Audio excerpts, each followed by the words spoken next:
All right, so today we're going to do a deep dive into personalized text-to-speech.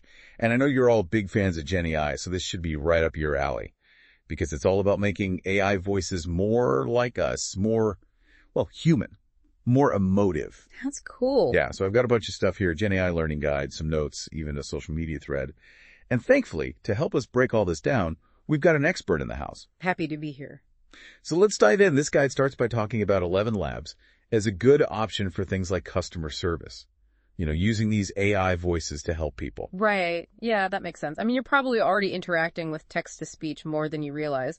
Like those automated phone menus, virtual assistants, a lot of that is powered by TTS. And it's great for handling those basic inquiries in customer service. That makes it really efficient. It is very efficient, but it can sound a little robotic. Yeah, exactly. So how do we get past that? The guide gets into how to personalize TTS. It even gives this example. Hey, excited happy birthday. Confused. Oh, it's not your birthday. Embarrassed. My mistake.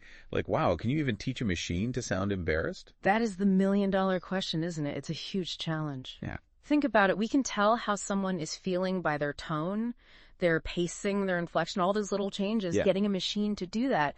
Well, we have to teach it all those subtle nuances. So much more than just words on a page. Absolutely. This actually makes me think about something else from the guide. It talks about Koki TTS being a good option for this, but it turns out it's not open source anymore. A company bought it. Oh, wow. Yeah. Yeah, that's the thing about open source, right? It's constantly evolving. And actually, that reminds me of something in this social media thread.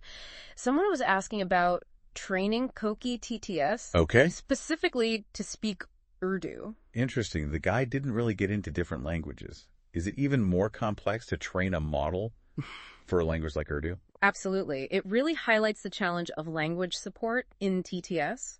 You see, to get a TTS model to pronounce words correctly, you need to break the language down into its basic sounds. These are called phonemes. Okay. They're like the building blocks of speech in each language. Like Urdu has its own set of phonemes, so you need to train the model specifically for that. Wow. I'm starting to see how much goes into this.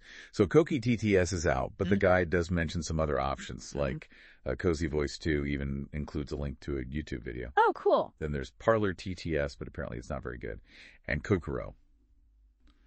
But there's not a ton of info on that one. But going back to that social media conversation, the person responding actually gave some instructions on how to train Koki TTS talking about phones, setting the language, and even like tweaking a config file. Right. What even is that? So a config file is basically a set of instructions you give to the TTS model. You know, it's how you fine-tune things. Yeah.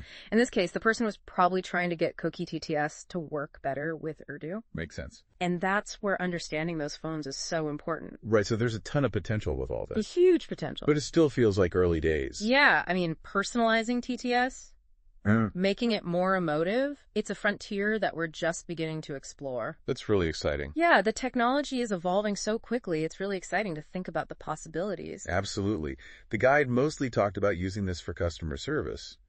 But what else can we do with it? I mean, the applications are limitless. Yeah. Imagine virtual assistants that can actually understand your mood and adjust their tone accordingly. That would be amazing. Right. What about online learning? Getting personalized feedback in a way that actually feels encouraging. So much more engaging. Exactly. It's really amazing to think about how this tech could change how we interact with machines, make them feel less like machines and more like, well, us. Yeah, that's the goal. So here's a final thought for everyone listening. What other application could benefit from emotionally intelligent AI bases? Could it change how we tell stories, how we create art, even how we communicate with each other? The possibilities are really endless, and that's what makes this whole deep dive so fascinating. Thanks for listening.